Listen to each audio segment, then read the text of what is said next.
8 अगस्त की रात को डॉक्टर मौमिता जयनाथ के साथ जो दरिंदगी हुई थी उसका सच आज सीबीआई ने पता कर लिया है।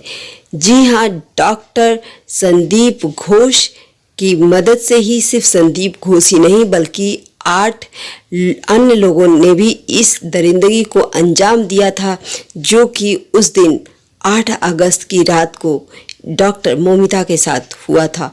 और उसे सिर्फ सच्चाई का साथ देने के लिए, सच को सामने न ला पाए, इस वजह से सिर्फ इस तरह से दरिंदगी की गई थी।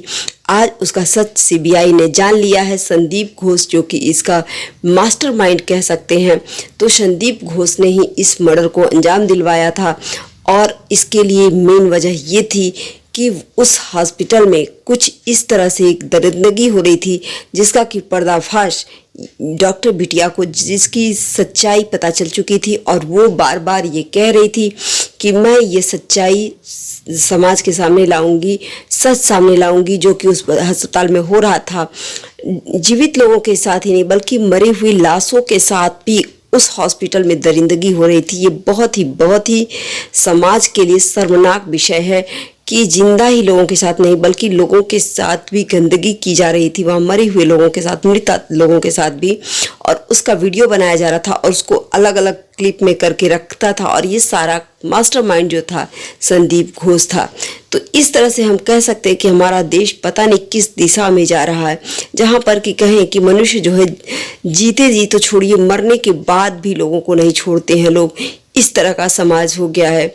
तो इन सब का कातिल जो है सीबीआई ने पकड़ लिया है। संदीप घोष ही मास्टरमाइंड है और उसका साथ देने वाले उसके कर्मचारी, सहकर्मी, 7 लोग और ने हैं।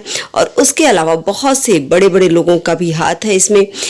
अभी सामने आएगा, सामने आते जा रहा है। लेकिन हाँ, बेटियों के साथ जो इस तरह से हो रही है, कहा जाए तो ये जानवरों से भी बदतर जो लोग घूम रहे हैं सड़कों पर, कहें तो इस तरह से पढ़े लिखे लोग, डिग्रियां बटोरे हुए लोग, इतने हाई फाई सोसाइटी में रहने वाले लोग इतनी छोटी मानसिकता के साथ जी रहे हैं। और इस बिटिया के साथ जो हुआ उसका न्याय तो बिटिया को शायद जल्दी ही मिल ही जाएगा और कहें तो पकड़े भी जा रहे हैं लोग। लेकिन हाँ, उस माँ पर, उस भाई पर, उस बाप पर क्या बीत रही होगी जिनकी की इकलौती ये बेटी थी और जिसके लिए इसका ये सपना था कि मैं अपने माँ बाप के लिए, अपने भाई के लिए कुछ कर पाऊँ। तो वो सारे सपने तो टूट चुके हैं। लेकिन हाँ, इस तरह के लोग सामने आने चाहिए, ऐसे घिनौने लोगों का सच सामने आना चाहिए और इनको कड़ी से कड़ी सजा देनी चाहिए, तभी समाज शायद कुछ हद तक सुधर सकता है। तो इसका कहें तो मास्टरमाइंड संदीप घोष ही था और उसके साथ ही साथ उस डॉक्टर का, मतलब हॉस्पिटल का जो प्रिंसिपल है, और उसके अलावा उसके सहकर्मी लोग भी हैं इस जो दरिंदगी हुई है बेटी के साथ, मौमिता घोष के साथ। तो कुल मिलाकर इन लोगों को कड़ी से कड़ी गवर्नमेंट सजा दे, यही हम सभी लोगों, साधारण लोगों की डिमांड है। और हाँ, बच्चियों के साथ इस तरह व्यवहार ना हो, इसलिए बच्चियों को भी अलर्ट रहने की ज़रूरत है। और ठीक है कि हम सत्य का साथ दें, लेकिन उसके साथ साथ हमें स्वयं की सुरक्षा का भी ध्यान देना होगा।